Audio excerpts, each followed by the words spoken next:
れを蛍光ペンを使うことによって見やすくしていきます。これはでも割と見やすいかも。こんな感じかな。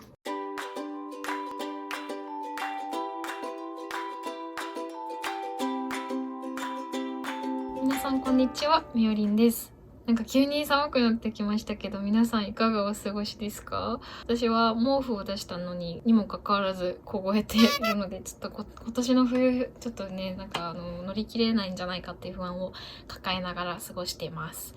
まあそんなことはいいとして、今日は以前からねちょこちょこご質問をいただいていたノートの色分け方法についてお話ししてみたいと思います。最初に色分けする時のポイントを簡単にお話しして、その後実際のノートをお見せしながら色分けをしていきたいと思います。ということで、まず色分けのポイントですね。簡単に3つだけお話しします。まず1つ目なんですけど、一番大事なのは色を増やしすぎないっていうことです。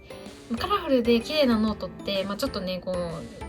テンションは上がるかもしれないんですけど、目がチカチカしたりとか、結局どれが大事なことなのっていうのが分かりづらくなってしまうんですよね。なので勉強に使うノートであれば、色の数っていうのはやっぱり最低限に抑えた方がいいと思っています。具体的に何色にするみたいな話はこの後詳しくするので、ちょっとだけお待ちください。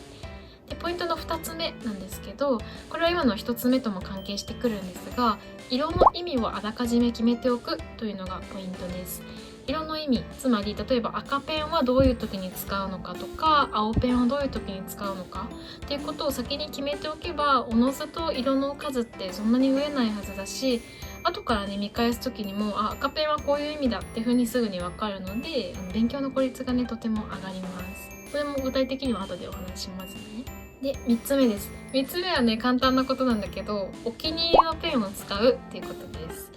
自分のねやっぱり好きじゃない文房具を使って勉強するよりも、このペン好きだなとかこの色好きだなって思って勉強する方が絶対に気持ちも上がると思うし、気持ちも上がれば勉強もはかどると思うので、ぜひぜひ文房具屋さんで好きな文房具を見つけて使ってほしいなと思います。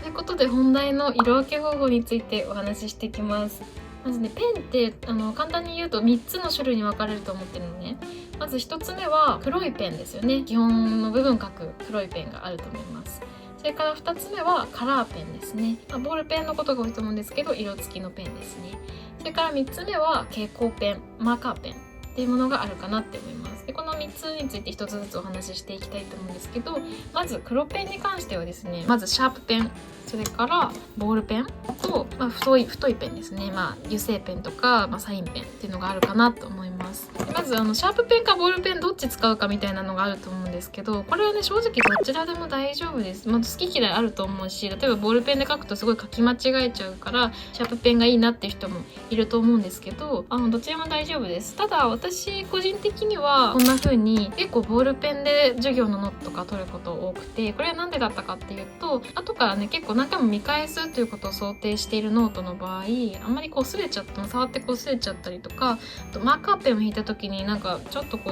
にじむというかっていう感じがあんまり好きじゃなくて、結構ボールペンで取るようにしていました。でもこれ好き好きなので正直どちらでも大丈夫です。あとサインペンに関してはね、タイトル書く時とか、こんな感じでノートのタイトルに使う時にちょっと太字のペンが使えるといいのかなっていうふうに私は思ってます。なのでね結構この間もご紹介しましたけど、プロッキーとかおすすめですね。結構目立っていい感じです。この辺は私はボールペンで書いてますね。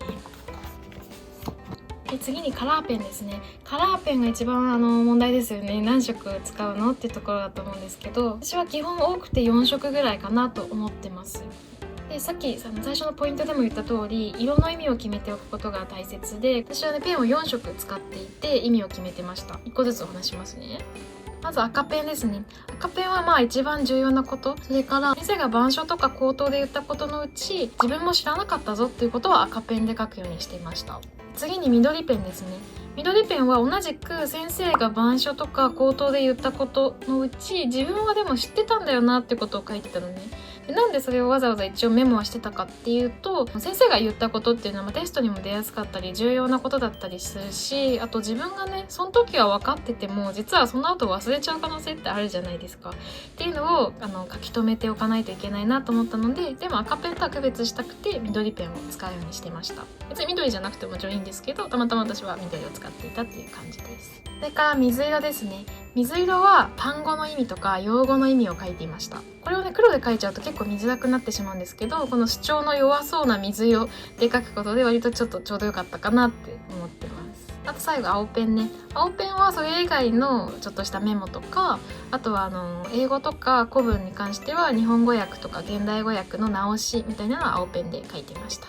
今言ったみたいなカラーペンの色分けをしてたのが私のこの高校の時の英語のノートなんですけど、このノートも動画で何回かご紹介してるんですけど、ここにあるようにこれねちょっと分かりづらいかもしれないんですけど、これ水色なんですね。なのでアカデミーアワードがアカデミー賞だよっていうのを水色で書いていたりとか、あとは自分の知らなかったことは赤ペンで書いて、自分の知っていたよってことは緑ペンで書いて、それ以外のメモですね、訳の直しとかは青で書いていたっていうような感じになってます。なのでだいたいこの4色ぐらいかなって私は思ってました。でこれらは授業ノートが基本なんですけど、自学ノートでいうとこんな感じで赤シートで隠したいなってものがあったので、赤シートで隠したい時はこういう黄色っぽいペンを使うようにしてました。黄色とかオレンジってね赤シートですごくしっかり隠れてくれる色なので、そういう時は使ってました。これ入れると5色ですけどねって感じでやってました。最後蛍光ペンですね。マーカーペン、これに関しては1色から3色ぐらいが妥当かなって私は思ってます。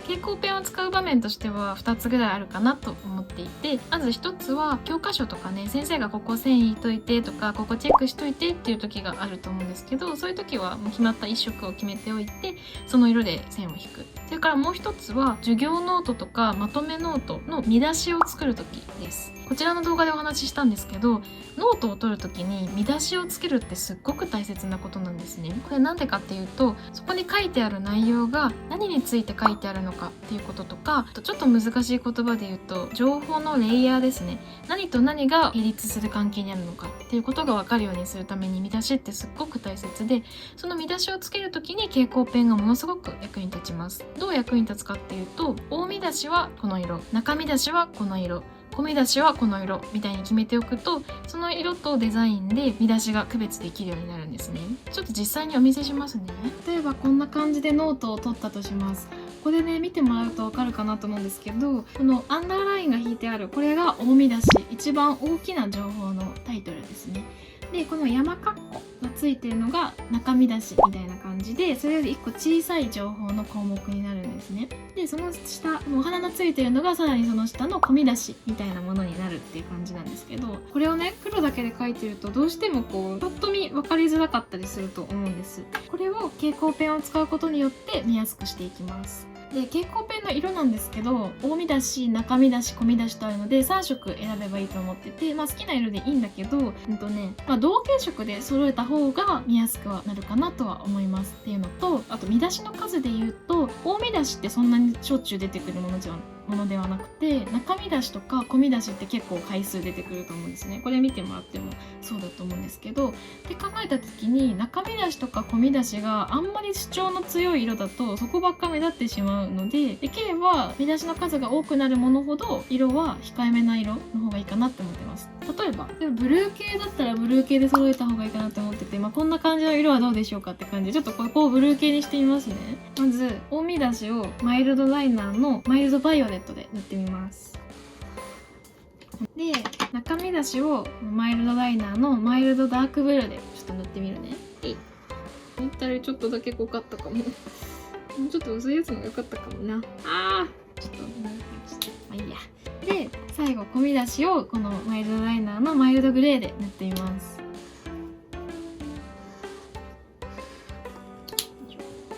わかるかな。ちょっとね思ったよりごめん色が強かったんですけど、ちょっとニュアンスだけ伝わってほしいんですけど、こうすることで割と情報が整理されやすくなります。ちょっとね濃すぎた。次ちょっとピンク系にしてみますね。ピンク系だったら例えばマイルドライナーだと私この3色でちょっとやってみようかなって思うんですけど、じゃあ大見出しをこのマイルドレッドで塗ってみます。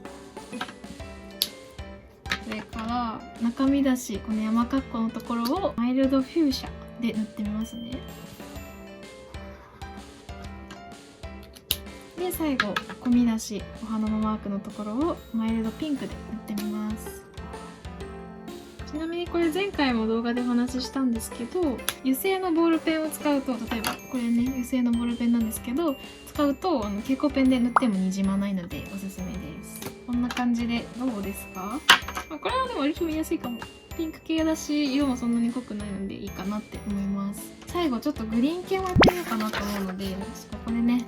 このグリーン系でいきますね。グリーンとイエロー系かな。ちょっとやってみたいと思います。大見出しをこれのマイルドグリーンで塗ります。よいしょ。それから中身出しはこのマイルドゴールド、私この色すごい好きなんですけど、これで塗りますね。最後込み出しをマイルドブルーグリーンで塗っていきます。よいしょ。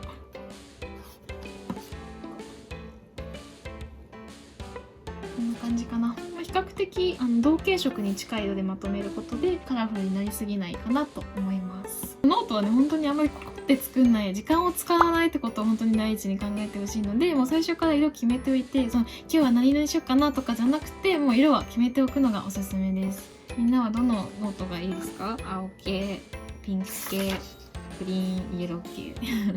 なんか自分でテーマ決めておいて先に3本セットで買っておくとかがいいかなって思います。ということでノートの色分け方法についてお話ししてきました。簡単にまとめるとこんな感じ。ノートなんか自分が分かれば何でもいいんですけど、分かりやすいノートにするためにこんな工夫がいいんじゃないかなっていうところをお話ししてきました。なのでちょっとでもね参考になれば嬉しいです。ではまた次の動画でお会いしましょう。バイバーイ。